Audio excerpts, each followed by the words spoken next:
Hi friends, ಎಲ್ರಿಗೂ ನಮಸ್ಕಾರ. Welcome to V studio. Yes, Rajat ಮತ್ತು ಚೈತ್ರಾ ಕುಂದಾಪುರ ಅವರು ನನ್ನ ಬಿಗ್ ಬಾಸ್ ಮನೆಯಿಂದ ಎಕ್ಸಿಟ್ ಆಗಿದ್ದಾರೆ. ಆ್ಯಂಡ್ ಎಲಿಮಿನೇಟ್ ಆಗಿದ್ದಾರೆ ಅಂತ ಹೇಳೋದಕ್ಕೆ ನಾನು ಇಷ್ಟಪಡೋದಿಲ್ಲ. ಯಾಕೆ ಅಂತಂದರೆ ಅವ್ರು ಕಂಟೆಸ್ಟೆಂಟೇ ಆಗಿರಲಿಲ್ಲ ಬಿಗ್ ಬಾಸ್ ಮನೆಯಲ್ಲಿ. ಈ ಹಿಂದೆ ಸಾಕಷ್ಟು ವೀಡಿಯೋಸ್ಗಳಲ್ಲೂ ಸಹ ನಾನು ಹೇಳಿದ್ದೀನಿ, ನಂಗವರು ಕಂಟೆಸ್ಟೆಂಟ್ಗಳು ಅನ್ನಿಸ್ತಿಲ್ಲ ಅಂತ ಹೇಳಿ. ಯಾಕೆ ಅಂತಂದರೆ ಕಂಟೆಸ್ಟೆಂಟ್ಗಳು ಆಲ್ರೆಡಿ ಅವ್ರು ಆಗೋಗಿದ್ದಾರೆ ಸೀಸನ್ 11ಅಲ್ಲಿ. ಮತ್ತೆ ಸೀಸನ್ 12ಗೂ ಅವ್ರನ್ನೇ ಕಂಟೆಸ್ಟೆಂಟ್ಗಳಾಗಿ ತಂದರೆ ಲೈಕ್ ಬಿಗ್ ಬಾಸ್ ಅನ್ನುವಂತಹ ಆಟಕ್ಕೆ ಅರ್ಥ ಇರಲ್ಲ ಅಂತ ಹೇಳ್ಬೋದು. ಆ್ಯಂಡ್ ಅಕಸ್ಮಾತ್ ಏನಾದರೂ TRP ಗೇನ್ ಮಾಡಬೇಕು ಅಂತ ಹೇಳಿ ಹಳೇ ಕಂಟೆಸ್ಟೆಂಟ್ಗಳನ್ನೇ ತರೋದಾಗಿದ್ರೆ ಲೈಕ್ ವಿನ್ನಿಂಗ್ ಕಂಟೆಸ್ಟೆಂಟ್ಗಳಿರ್ತಾರಲ್ಲ, ಅಂತಹ ಕಂಟೆಸ್ಟೆಂಟ್ಗಳನ್ನ ತೊಗೊಂಬಂದು ಈ ಸೀಸನಲ್ಲಿ ಕೂರಿಸಿದ್ರೆ ಖಂಡಿತವಾಗ್ಲೂ TRP ಅನ್ನೋದು ಇನ್ನೂ ಜಾಸ್ತಿ ಆಗಿರೋದು ಅಂತಲೇ ಹೇಳ್ಬೋದು. ಸೊ ಹಳೆ ಕಂಟೆಸ್ಟೆಂಟ್ನ ತೊಗೊಂಬಂದು ಮತ್ತೆ ಈ ಸೀಸನ್ಗೂ ಸಹ ಕಂಟೆಸ್ಟೆಂಟ್ ಅಂತ ಅನ್ನೋದು ನನಗೇನೋ ಅದೆಲ್ಲ ಜಸ್ಟಿಸ್ ಕೊಡ್ತಿದ್ದಾರೆ ಅಂತ ಅನ್ನಿಸ್ತಿರ್ಲಿಲ್ಲ. ಸೊ ನನ್ನ ಪ್ರಕಾರ ರಜತ್ ಮತ್ತು ಚೈತ್ರಾ ಕುಂದಾಪುರ ಅವರು ನಿಜವಾಗ್ಲೂ ಕಂಟೆಸ್ಟೆಂಟ್ ಅಲ್ಲ ಅಂತಲೇ ನಾನು ಅಂದ್ಕೊಂಡಿದ್ದು. ಯಾಕಂದರೆ ಕಿಚ್ಚ ಸುದೀಪ್ ಅವರು ಕೂಡ ಆ ಒಂದು ವೀಕಲ್ಲಿ ಹೇಳಿರ್ತಾರೆ, ಲೈಕ್ ಮಂಜು ಅವರಾಗಿರ್ಬೋದು, ಮೋಕ್ಷಿತಾ ಅವರಾಗಿರ್ಬೋದು, ತ್ರಿವಿಕ್ರಮ್ ಅವರಾಗಿರ್ಬೋದು, ಇವರೆಲ್ಲ ಹೋದ್ಮೇಲೆ ಕಿಚ್ಚ ಸುದೀಪ್ ಅವರು ಕೂಡ ಸ್ಟೇಜ್ ಮೇಲೆ ಹೇಳಿರ್ತಾರೆ, ಒಂದು ಟ್ವಿಸ್ಟ್ ಕಾದಿದೆ, ವೆಯ್ಟ್ ಮಾಡಿ ಅಂತ ಹೇಳಿರ್ತಾರೆ. Expect the unexpected things in this season ಅಂತ ಹೇಳಿಬಿಟ್ಟು ಒಂದು ಟ್ವಿಸ್ಟ್ ಇದೆ, ವೆಯ್ಟ್ ಮಾಡಿ ಅಂತ ಹೇಳಿರ್ತಾರೆ. ಸೊ ಈ ರೀತಿ ಹೇಳಿದಾಗ ನನಗೆ ಕ್ಲಿಯರಾಗಿ ಅದೊಂದು ಮೈಂಡ್ ಸೆಟ್ಟಲ್ಲಿ ಕುತ್ಕೊಂಡ್ಬಿಟ್ಟಿತ್ತು, ರಜತ್ ಮತ್ತು ಚೈತ್ರಾ ಕುಂದಾಪುರ ಅವರು ಕಂಟೆಸ್ಟೆಂಟ್ ಅಲ್ಲ ಅಂತ ಹೇಳಿ. ಸೊ ನನ್ನ ನಿರೀಕ್ಷೆಯಂತೆ ನೆನ್ನೆ ರಜತ್ ಮತ್ತು ಚೈತ್ರಾ ಕುಂದಾಪುರ ಅವರು ಬಿಗ್ ಬಾಸ್ ಮನೆಯಿಂದ ಎಕ್ಸಿಟ್ ಆಗಿದ್ದಾರೆ. ಆ್ಯಂಡ್ ಎಕ್ಸಿಟ್ ಆಗೋಕ್ಕೂ ಮುಂಚೆ ಕಿಚ್ಚ ಸುದೀಪ್ ಅವ್ರ ಕೈಯಲ್ಲಿ ಒಂದು ಆ್ಯಕ್ಟಿವಿಟಿನ ಮಾಡಿಸ್ತಾರೆ. ಲೈಕ್ ಇರುವಂತಹ ಕಂಟೆಸ್ಟೆಂಟ್ಗಳಿಗೆ ಒಂದು ರಿಪೋರ್ಟ್ ಕಾರ್ಡನ್ನು ಕೊಟ್ಟು ಹೋಗಬೇಕು. ಯಾಕಂದರೆ ಇಷ್ಟು ದಿವಸ ಮನೆಯಲ್ಲಿ ಇದ್ದೀರಾ ನೀವು, ಯಾರ್ಯಾರು ಯಾವ ರೀತಿ ಆಡ್ತಿದ್ದಾರೆ ಅನ್ನೋದು ನಿಮಗೆ ಗೊತ್ತಿರುತ್ತೆ. ನಿಮ್ಮ ಅಬ್ಸರ್ವೇಷನ್ ಪ್ರಕಾರ ಒಂದು ರಿಪೋರ್ಟ್ ಕಾರ್ಡನ್ನು ಪ್ರಿಪೇರ್ ಮಾಡಿಕೊಟ್ಬಿಟ್ಟು ಹೋಗಿ ಅಂತ ಹೇಳ್ತಾರೆ. ಆ್ಯಂಡ್ ರಜತ್ ಅವರ ಒಂದು ಮೈಂಡ್ ಸೆಟ್ಟಲ್ಲಿ ಆಗಿರ್ಬೋದು ಅಥವಾ ಚೈತ್ರಾ ಕುಂದಾಪುರ ಅವರ ಒಂದು ಮೈಂಡ್ ಸೆಟ್ಟಲ್ಲಿ ಆಗಿರ್ಬೋದು, ಫಸ್ಟಿಗೆ ಬಂದಿರೋದು ಲೈಕ್ ಗೆಲ್ಲುವ ಕುದುರೆ ಅನ್ನುವಂತಹ ರೇಸಲ್ಲಿ ಇರೋರು ಯಾರು ಅಂತ ಅಂದಿದ ತಕ್ಷಣ ಫಸ್ಟಿಗೆ ಬಂದಿದ್ದು ಯಾರಪ್ಪ ಅಂತಂದರೆ ಲೈಕ್ ಫಸ್ಟು ಅಂತ ಹೇಳೋದಲ್ಲ, ಇಬ್ಬರು ಮೈಂಡ್ ಸೆಟ್ಟಲ್ಲೂ ಕೂಡ ಇರುವಂತಹ ಒಬ್ಬ ವ್ಯಕ್ತಿಗಳು ಅಂತಂದರೆ ಒಂದು ರಕ್ಷಿತಾ ಶೆಟ್ಟಿ ಅವರು ಹಾಗೆ ಗಿಲ್ಲಿ ಅಂತ ಹೇಳ್ಬೋದು. ನಮ್ಮ ರಜತ್ ಅವರು ಗೆಲ್ಲುವ ಕುದುರೆ ರೇಸಲ್ಲಿ ಯಾರ್ಯಾರು ಇದ್ದಾರೆ ಅನ್ನುವಂತಹ ಆಪ್ಷನ್ಗೆ ರಘು, ಗಿಲ್ಲಿ ಹಾಗೆ ರಕ್ಷಿತಾ ಶೆಟ್ಟಿ ಮತ್ತು ಕಾವ್ಯ ಶೈವ ಅವ್ರನ್ನ ಸೆಲೆಕ್ಟ್ ಮಾಡ್ತಾರೆ. ಹಾಗೆ ಚೈತ್ರಾ ಕುಂದಾಪುರ ಅವರು ಕೂಡ ಈ ಒಂದು ಆಪ್ಷನ್ಗೆ ರಕ್ಷಿತಾ ಶೆಟ್ಟಿ ಮತ್ತು ಗಿಲ್ಲಿನ ಸೆಲೆಕ್ಟ್ ಮಾಡ್ತಾರೆ. ಸೊ ಇಬ್ಬರ ಮೈಂಡ್ ಸೆಟ್ಟಲ್ಲೂ ಇದ್ದಂತಹ ಎರಡು ಹೆಸರುಗಳು ಅಂತಂದರೆ ಅದು ರಕ್ಷಿತಾ ಶೆಟ್ಟಿ ಹಾಗೆ ಗಿಲ್ಲಿ ಅಂತ ಹೇಳ್ಬೋದು. ಆ್ಯಂಡ್ ಹೊರಗಡೆ ಇರುವಂತಹ ಒಪಿನಿಯನ್ ಕೂಡ ಇದೇ ಆಗಿದೆ.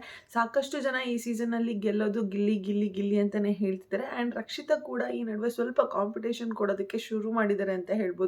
ಅವಳ ವ್ಯಕ್ತಿತ್ವ ಆಗಿರ್ಬೋದು, ಅವಳ ಸ್ಟ್ರೈಟ್ ಫಾರ್ವರ್ಡ್ನೆಸ್ ಆಗಿರ್ಬೋದು, ಸೊ ಎಲ್ಲವೂ ಸಹ ಜನಗಳಿಗೆ ತುಂಬಾ ಇಷ್ಟ ಆಗ್ತಿದೆ.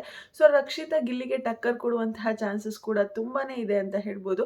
ಆ್ಯಂಡ್ ಇವರಿಬ್ಬರ ಮೈಂಡ್ ಸೆಟ್ ಆಗಿರ್ಬೋದು, ಲೈಕ್ ರಜತ್ ಅವರಾಗಿರ್ಬೋದು ಅಥವಾ ಚೈತ್ರಾ ಕುಂದಾಪುರ ಅವರಾಗಿರ್ಬೋದು, ಏನು ಈ ಒಂದು ಆಪ್ಷನ್ಗೆ ಕಂಟೆಸ್ಟೆಂಟ್ಗಳನ್ನ ಸೆಲೆಕ್ಟ್ ಮಾಡಿದ್ದಾರೆ ನಿಜವಾಗ್ಲೂ ಖುಷಿ ಆಯಿತು. ಯಾಕೆ ಅಂತಂದರೆ ಲೈಕ್ ಹೊರಗಡೆ ಜನಗಳ ಮನಸ್ಥಿತಿಯನ್ನು ಅರ್ಥ ಮಾಡಿಕೊಂಡು ಲೈಕ್ ಇವ್ರಿಗೆ ಒಂದು ಸೀಸನಲ್ಲಿ ಇವ್ರು ಆಟ ಆಡಿದ್ದಾರೆ. ಜನಗಳು ಯಾವ ರೀತಿ ಕಂಟೆಸ್ಟೆಂಟ್ಗಳಿದ್ದರೆ ಕಂಟೆಸ್ಟೆಂಟ್ಗಳನ್ನ ಜನಗಳು ಇಷ್ಟಪಡ್ತಾರೆ ಅನ್ನೋದು ಇವ್ರಿಗೆ ಗೊತ್ತಾಗಿದೆ. ಸೊ ಅದಕ್ಕೋಸ್ಕರ ಇವರು ಆ ಒಂದು ಮೈಂಡ್ ಸೆಟ್ಟನ್ನು ಇಟ್ಕೊಂಡು ಅದನ್ನು ಥಿಂಕ್ ಮಾಡಿ ಜನಗಳಿಗೆ ಯಾವ ರೀತಿ ಇದ್ರೆ ಕಂಟೆಸ್ಟೆಂಟ್ಗಳು ಇಷ್ಟ ಆಗಿರ್ತಾರೆ ಅಂತ ಹೇಳಿ ಥಿಂಕ್ ಮಾಡಿನೇ ಇವರು ಆ ಆಪ್ಷನ್ಗೆ ಕಂಟೆಸ್ಟೆಂಟ್ಗಳನ್ನ ಸೆಲೆಕ್ಟ್ ಮಾಡಿರೋ ರೀತಿ ಕಾಣಿಸ್ತಿತ್ತು. ಆ್ಯಂಡ್ ಅಫ್ಕೋರ್ಸ್ ಅಶ್ವಿನಿ ಗೌಡ ಅವ್ರಿಗೆ ರಜತ್ ಕೊಟ್ಟಂತಹ ಆಪ್ಷನ್ ಸ್ವಲ್ಪ ಊರಿತು ಅಂತಲೇ ಹೇಳ್ಬೋದು. ಯಾಕೆಂದರೆ ರಜತ್ ಅವರು ಅಶ್ವಿನಿ ಗೌಡ ಅವರಾಗಿರ್ಬೋದು, ಧನುಷ್ ಅವರಾಗಿರ್ಬೋದು ಇನ್ನೂ ಆಟನೇ ಶುರು ಮಾಡಿಲ್ಲ ಅಂತ ಹೇಳಿನೇ ಕೊಟ್ಟರು.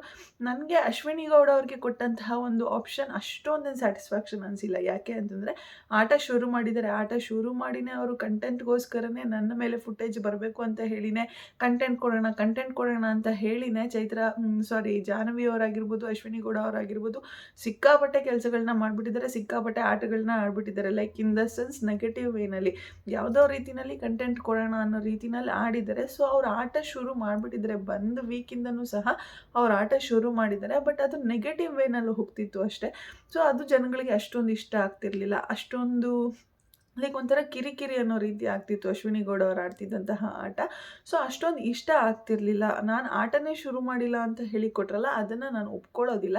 ಬಟ್ ಧನುಷ್ ಅವ್ರು ಇನ್ನೂ ಆಟ ಶುರು ಮಾಡಿಲ್ಲ ಅಂತ ಅನ್ನೋದನ್ನ ನಾನು ಖಂಡಿತವಾಗ್ಲೂ ಒಪ್ಕೋತೀನಿ. ಯಾಕೆ ಅಂತಂದರೆ ಧನುಷ್ ಅವರು ಇನ್ನೂ ಆಟ ಶುರು ಮಾಡಿಲ್ಲ ಅಂತ ರಜತ್ ಅವ್ರು ಏನು ಹೇಳಿದ್ದಾರೆ ಅದೇ ರೀತಿ ಧನುಷ್ ಅವ್ರು ಆಡ್ತಿರೋದು. ಎಲ್ಲೂ ಕೂಡ ವಾಯ್ಸ್ ರೈಸ್ ಮಾಡಿ ಮಾತಾಡೋದಿಲ್ಲ, ಎಲ್ಲೂ ಯಾರ ಪರವಾಗೂ ಒಂದು ಸ್ಟ್ಯಾಂಡ್ ತೊಗೊಳೋದನ್ನ ನೋಡಿಲ್ಲ.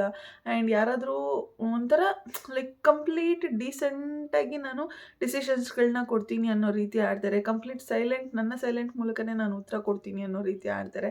ಸೊ ಹಿಂಗಿರ್ಬೇಕಾದ್ರೆ ಬಿಗ್ ಬಾಸ್ ಮನೆಯಲ್ಲಿ ವಾಯ್ಸ್ ಔಟ್ ಮಾಡಿದಾಗ ಮಾತ್ರ ಜನಗಳ ಕಣ್ಣಿಗೆ ಕಾಣಿಸೋದು. ಇವ್ರು ನಾನು ಹಿಂಗೆ ಇರೋದು, ಹಿಂಗೆ ಆಡೋದು, ಟಾಸ್ಕ್ ಅಂತ ಬಂದಾಗ ನಾನು ಟಾಸ್ಕ್ ಆಡ್ತೀನಿ ಅಂತ ಹೇಳಿ ಟಾಸ್ಕ್ ಆಡಿದ್ರೆ ಒಂಥರ ರಗಡ್ ಆಗು ಕೂಡ ಫುಲ್ ಪುಷ್ ಕೊಟ್ಕೊಂಡು ಕೂಡ ಟಾಸ್ಕ್ ಆಡೋದನ್ನ ನಾನೇನು ನೋಡಿಲ್ಲ ಧನುಷ್ ಅವ್ರು ಆಡಿರೋದನ್ನ. ಯಾಕಂದರೆ ಆ ರೀತಿ ಆಡ್ಬಿಟ್ಟಿದ್ದಿದ್ರೆ ಏನಾದರೂ ಒಂದು ನೇಮ್ ಬಂದ್ಬಿಟ್ಟಿರೋದು ಇವ್ರಿಗೆ. ಲೈಕ್ ತ್ರಿವಿಕ್ರಮ್ ಅವ್ರಿಗೆ ಬಂದಿತ್ತಲ್ಲ ಟಾಸ್ಕ್ ಮಾಸ್ಟರ್ ಅಂತ ಹೇಳಿ. ಸೊ ಆ ರೀತಿ ಬಂದಿರೋದು, ಇಲ್ಲಾಂದರೆ ಮಂಜಣ್ಣ ಅವ್ರಿಗೆ ಗ್ರೇ ಏರಿಯಾ ಕಿಂಗ್ ಅಂತ ಹೇಳಿ ಬಂದಿತ್ತಲ್ಲ. ಸೊ ಆ ರೀತಿ ಏನಾದರೂ ಒಂದು ಟೈಟಲ್ ಅನ್ನೋದು ಬಂದ್ಬಿಟ್ಟಿರೋದು. ಸೊ ಯಾವುದೇ ರೀತಿಯಾದಂತಹ ಟೈಟಲ್ ಬರೋ ರೀತಿಯೂ ಕೂಡ ಇವರು ಆಟನ ಆಡಿಲ್ಲ. ಸೊ ಅದಕ್ಕೋಸ್ಕರ ಧನುಷ್ ಅವರು ಕೂಡ ಇನ್ನೂ ಆಟ ಶುರು ಮಾಡಿಲ್ಲ. ಎಲ್ಲೋ ಒಂದು ಕಡೆ ಸೇಫ್ ಗೇಮ್ ಮಾಡ್ಕೊಂಡೇ ಇದ್ದಾರೆ ಅನ್ನೋದು ನನ್ನ ಅಭಿಪ್ರಾಯ. ಆ್ಯಂಡ್ ಇನ್ನು ರಕ್ಷಿತಾ ಶೆಟ್ಟಿ ಮತ್ತು ಗಿಲ್ಲಿ ಅವ್ರಿಗೆ ಫಸ್ಟ್ ಪೊಸಿಷನ್ ಅಂದರೆ ಗೆಲ್ಲೋ ರೇಸಲ್ಲಿ ಇದ್ದಾರೆ ಅನ್ನುವಂಥ ಪೊಸಿಷನ್ನ ಕೊಟ್ಟಿದ್ದು ಯಾರಿಗೆಲ್ಲ ಇಷ್ಟ ಆಯಿತು ಅನ್ನೋದನ್ನು ಕಮೆಂಟ್ ಸೆಕ್ಷನಲ್ಲಿ ತಿಳಿಸಿ. ಯಾಕೆಂದರೆ ರಕ್ಷಿತಾ ಶೆಟ್ಟಿ ವ್ಯಕ್ತಿತ್ವ ಆ ರೀತಿ ಇದೆ. ಆ್ಯಂಡ್ ಗಿಲ್ಲಿ ಮಾಡ್ತಿರುವಂತಹ ಕಾಮಿಡಿ ಆಗಿರ್ಬೋದು, ಅವನು ಆಡ್ತಿರುವಂತಹ ರೀತಿ ಆಗಿರ್ಬೋದು, ಟಾಸ್ಕ್ ಅಂತ ಬಂದಾಗಲೂ ಕೂಡ ಕಂಪ್ಲೀಟ್ ಎಲ್ಲ ಟಾಸ್ಕು ಸೋತ್ಬಿಟ್ಟಿದ್ದಾನೆ ಅನ್ನೋ ರೀತಿ ಏನಿಲ್ಲ ಗಿಲ್ಲಿ. ಅವನು ಆಡ್ತಾ ಇರೋ ರೀತಿ ಚೆನ್ನಾಗಿದೆ. ಬಟ್ ಎಲ್ಲೋ ಒಂದು ಕಡೆ ಒಂದಷ್ಟು ಜನಕ್ಕೆ ಅವನ ಕಾಮಿಡಿ ಇರಿಟೇಟ್ ಆಗ್ತಿದೆ ಅಂತ ಅಂದಾಗ ಸ್ವಲ್ಪ ಅದನ್ನು ಸೀರಿಯಸ್ ಆಗಿ ಹೇಳೋದಕ್ಕೆ ಟ್ರೈ ಮಾಡಬೇಕು ಗಿಲ್ಲಿ. ಲೈಕ್ ನಾನು ಎಲ್ಲವನ್ನೂ ಸಹ ಕಾಮಿಡಿ ಮುಖಾಂತರನೇ ಹೇಳ್ತೀನಿ ಅಂತ ಹೋದಾಗ ಆಪೋಸಿಟಲ್ಲಿರುವಂತಹ ಪರ್ಸನ್ಸು ಕೂಡ ಅದನ್ನು ಸೀರಿಯಸ್ ಆಗಿ ತೊಗೊಳ್ಳುವಂತಹ ಮೈಂಡ್ಸೆಟ್ಟಲ್ಲಿ ಇರೋದಿಲ್ಲ. ಸೊ ಇವನು ಅದನ್ನು ಸ್ವಲ್ಪ ಸೀರಿಯಸ್ ಆಗಿ ಹೇಳೋದನ್ನು ಕಲ್ತ್ಕೋಬೇಕು. ಆಟ ಇನ್ನು ಮುಂದೆ ಸ್ವಲ್ಪ ಟಫ್ ಆಗುತ್ತೆ. ಲೈಕ್ ಸ್ವಲ್ಪ ಅಲ್ಲ, ಜಾಸ್ತಿನೇ ಟಫ್ ಆಗುತ್ತೆ. ಯಾಕಂದರೆ ಇನ್ನಿರೋದು ಒಂದೇ ತಿಂಗಳು ಅಷ್ಟೇ. ಎಲ್ರಿಗೂ ಸಹ ನಾನು ಫಿನಾಲೆಗೆ ಹೋಗಬೇಕು ಅನ್ನುವಂತಹ ಆಟ ಇದ್ದೇ ಇರುತ್ತೆ.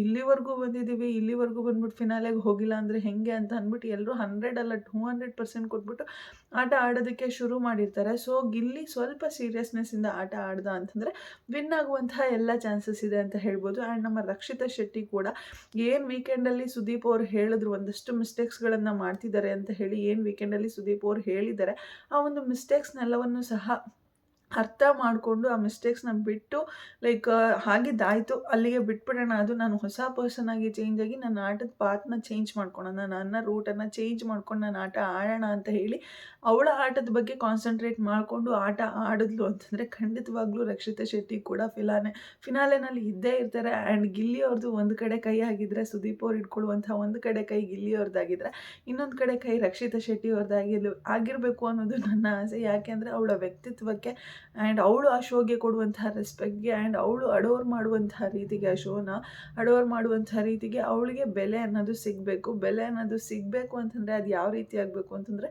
ಸುದೀಪ್ ಸರ್ ಇಟ್ಕೊಳ್ಳುವಂತಹ ಒಂದು ಕೈಯಲ್ಲಿ ಅದು ರಕ್ಷಿತಾ ಶೆಟ್ಟಿಯವರ ಕೈ ಆಗಿರಬೇಕು. ಆವಾಗಲೇ ಒಂದು ವ್ಯಕ್ತಿತ್ವ, ಒಳ್ಳೆ ವ್ಯಕ್ತಿತ್ವ ಗೆಲ್ತು ಅಂತ ಹೇಳ್ಬೋದು. ಲೈಕ್ ಕಪ್ ಎತ್ಕೊಂಡು ಹೋಗೋದಾಗಿರ್ಬೋದು ಅಥವಾ 50 ಲಕ್ಷ ಕ್ಯಾಶ್ ತೊಗೊಂಡು ಹೋಗೋದಾಗಿರ್ಬೋದು, ಅದೆಲ್ಲ ಒಂಥರ ದೊಡ್ಡ ಮ್ಯಾಟ್ರ್ ಏನಲ್ಲ. ಬಟ್ ಸುದೀಪ್ ಸರ್ ಕೈಯಲ್ಲಿ ಸುದೀಪ್ ಸರ್ ಇಟ್ಕೊಳ್ಳುವಂಥ ಒಂದು ಕೈಯಲ್ಲಿ ಒಂದು ಕೈ ಗಿಲ್ಲಿದಾಗಿರಬೇಕು ಆ್ಯಂಡ್ ಇನ್ನೊಂದು ಕೈ ರಕ್ಷಿತಾ ಶೆಟ್ಟಿ ಅವ್ರದ್ದೇ ಆಗಿರಬೇಕು ಅನ್ನೋದು ನನ್ನ ಆಸೆ. ಆ್ಯಂಡ್ ನಿಮ್ಮ ಅಭಿಪ್ರಾಯ ಏನು ಅನ್ನೋದನ್ನು ಕಮೆಂಟ್ ಸೆಕ್ಷನಲ್ಲಿ ತಿಳಿಸಿ. ಹಾಗೆ ರಜತ್ ಅವರು ಕೂಡ ತುಂಬಾ ಸಜೆಷನ್ಸ್ಗಳನ್ನ ಕೊಟ್ಬಿಟ್ಟು ಹೋಗಿದ್ದಾರೆ ರಕ್ಷಿತಾ ಶೆಟ್ಟಿ ಅವ್ರಿಗಾಗಿರ್ಬೋದು, ಗಿಲ್ಲಿ ಅವ್ರಿಗಾಗಿರ್ಬೋದು. ಸೊ ಆ ಸಜೆಷನ್ಸ್ ಎಲ್ಲವನ್ನು ಸಹ ತೊಗೊಂಡು ಇವರು ಆಟ ಆಡಬೇಕು. ಯಾಕಂದರೆ ಹೊರಗಡೆ ಜನ ಇವ್ರನ್ನ ಯಾವ ರೀತಿ ನೋಡಿದ್ದಾರೆ 50 ಡೇಸ್ ಅನ್ನೋದು ಇವರು ಕ್ಲಿಯರಾಗಿ ಗೊತ್ತಾಗಿದೆ. ಸೊ ಆ ಒಂದು ಬೇಸಿಸ್ ಮೇಲೇ ಇವರು ಸಜೆಷನ್ಸ್ಗಳನ್ನ ಕೊಟ್ಟಿರ್ತಾರೆ ರಕ್ಷಿತಾ ಶೆಟ್ಟಿ ಅವ್ರಿಗಾಗಿರ್ಬೋದು, ಗಿಲ್ಲಿ ಅವ್ರಿಗಾಗಿರ್ಬೋದು. ಜಸ್ಟ್ ರಜತ್ ಅವ್ರು ಮಾತ್ರ ಅಲ್ಲ, ಚೈತ್ರ ಕುಂದಾಪುರ ಅವರು ಕೂಡ ಒಂದಷ್ಟು ಸಜೆಷನ್ಸ್ಗಳನ್ನ ಕೊಟ್ಟಿದ್ದಾರೆ. ಸೊ ಆ ಸಜೆಷನ್ಸ್ನೆಲ್ಲ ತಲೆಯಲ್ಲಿ ಇಟ್ಕೊಂಡು ಆಟ ಆಡಲಿ ಅನ್ನೋದೇ ನನ್ನ ಅಭಿಪ್ರಾಯ.